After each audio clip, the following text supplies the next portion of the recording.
Mtazamaji, waziri wa afya Aden Duale sasa anasema kwamba hatua za kisheria zimechukuliwa dhidi ya zaidi ya maafisa 70 wa afya wanaotuhumiwa kuhusika na uporaji wa shilingi bilioni 11 kutoka kwa mfuko wa mamlaka ya afya ya jamii ya SHA kwa muda wa miezi 6 tu. Akizungumza alipohutubia kongamano la wabunge eneo la Naivasha, Duale alisema kwamba upasuaji hewa umekuwa mojawapo ya mbinu mpya zinazotumika na hospitali kuibia wagonjwa, kama Emmanuel Tol anavyotuarifu. Alifika mbele ya kongamano la bunge la kitaifa katika eneo bunge la Naivasha, kaunti ya Nakuru, kupasua mbarika kuhusu namna uporaji wa shilingi bilioni 11 ulivyofanyika katika mfumo wa mamlaka ya afya ya jamii SHA kati ya mwezi Oktoba mwaka 2024 hadi mwezi Aprili mwaka uliopita.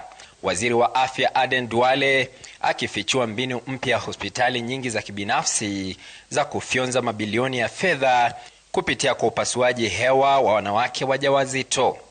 We found one facility in a county where they told us level 3, they said they are doing C-section.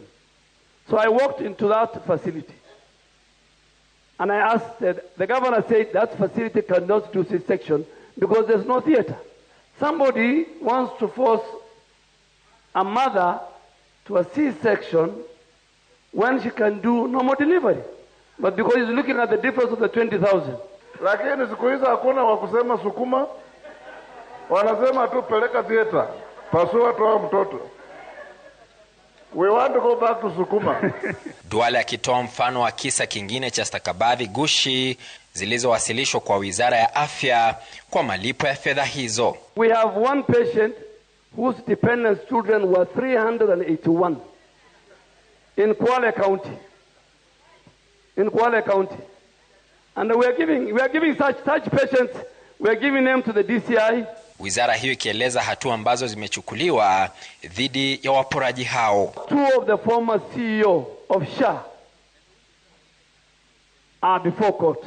25 doctors, SHA has withdrawn their rights to access because the system picked a pattern of doctors operating in 10 counties.